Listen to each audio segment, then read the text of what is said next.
فینا۔ حضرت عبداللہ ابن عمر رضی اللہ تعالی عنہ روایت فرماتے ہیں ایک طویل روایت میں کہ ایک مقام پر، مقام جابیہ پر، جابیہ ایک سٹی کا نام ہے جو سیریا میں ہے،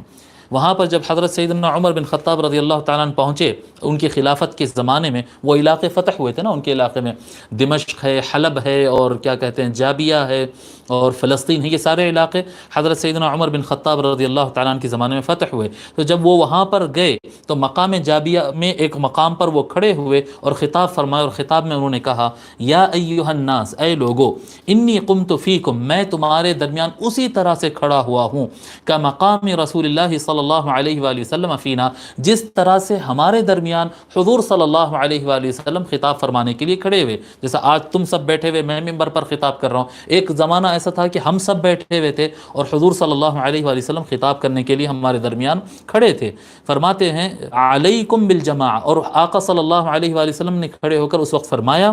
علیکم بالجماع، لوگو جماعت کو خود پر لازم کر لو، وإیاکم والفرقہ، اور ہرگز فرقہ بندی میں نہ پڑنا، خود کو فرقہ بندی سے بچا لو، جی الگ الگ سیکٹس میں بٹ جانا، الگ الگ فرقے بنا لینا، چھوٹی چھوٹی جماعتیں بنانے سے خود کو بچا لو،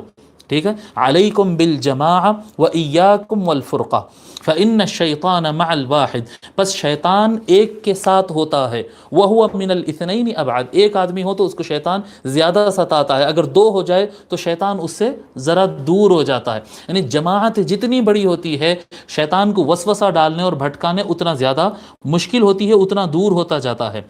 پھر فرماتے ہیں من اراد بحبوحۃ الجنت فلیلزم الجماعہ، جو شخص بھی جنت کے بیچوں بیچ میں اپنا محل چاہتا ہے، جو چاہتا ہے کہ جنت کے بیچ میں اس کو جگہ مل جائے، پس وہ خود کو لازم کر لے جماعت کے ساتھ،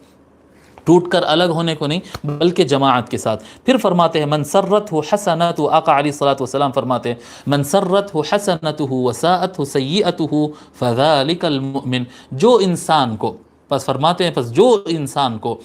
اس کی نیکی، جو مسلمان کو اس کی نیکی سے اس کو خوشی ہوتی ہے، الحمدللہ میں نماز پڑھ لیا، اچھا ہوا میں صدقہ دے دیا، میں غصہ آیا تھا مگر الحمدللہ میں کنٹرول کر لیا، ان میرے ساتھ برا کرا تھا مگر میں اس کے ساتھ برا نہیں کیا، الحمدللہ۔ جس کسی کو اپنی اچھائی کی وجہ سے، کوئی نیک کام کرنے کے بعد اس کو افسوس نہیں رہتا کہ اس نے گالی دیا تھا مگر میں گالی نہیں دے سکا، میں تو بڑی بزدلی دکھایا، نہیں، بلکہ گالی دینا بری چیز ہے اور میں نہیں دیا، بھلے لوگ کچھ کہیں لیکن میں گالی دینے سے بچ گیا، اس بات پر میں خوش ہوں۔ تو جو آدمی کو اپنی نیک کام پر، اچھے کام کی وجہ سے خوشی ہو، وساءتہ سیئتہ، اور کوئی غلط کام اگر اس سے ہو گیا اور اس کی وجہ سے اس کو تکلیف ہے، جی اس کو تکلیف ہوتی ہے کہ ارے فلاں ٹائم پہ میں یہ کام نہیں کرنا چاہیے تھا، یعنی اگر کسی کو اپنے غلط کام پر غم ہوتا ہو، فیل اندر سے غم فیل ہوتا ہو، اور اگر کسی کو اچھے کام کرنے پر اس کو خوشی محسوس ہوتی ہے، فذلک المؤمن، تو سمجھنا بس یہی مومن ہے۔ ایمان کی علامت، دل کے اندر ایمان کے زندہ ہونے اور ضمیر کے زندہ ہونے کی علامت یہ ہے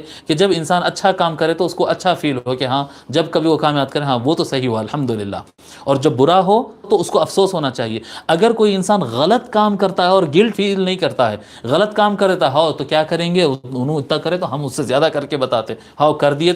تو کیا ہوتا، جی ہاں بھائی میرے کو اتنی سمجھ نہیں تھی جب میں گناہ کر دیا تھا، تو ہو جاتا، کبھی کبھی انسان ہے، نہیں اپنی غلطی پہ نہیں، یہ باتیں دوسروں کی غلطیوں کے لیے کہنا ہوتا کہ دوسرے سے غلطی ہو گئی، نہیں کم ایج والا تھا، نہیں ناسمجھ تھا، نہیں مس انڈرسٹینڈنگ ہو گئی، یعنی جسٹیفائی کرنے کی کوشش دوسروں کے لیے ہے، اپنے لیے نہیں ہے۔ اپنے لیے اگر کبھی غلطی یاد کرو تو اندر سے ندامت ہونا چاہیے، گلٹ فیل ہونا چاہیے، غم ہونا چاہیے۔ اگر غم فیل ہو رہا ہے اندر سے کہ بھئی میرے سے یہ غلطی نہیں ہونا چاہیے تھی، غلط ہو گیا، تو سمجھنا کہ ایمان زندہ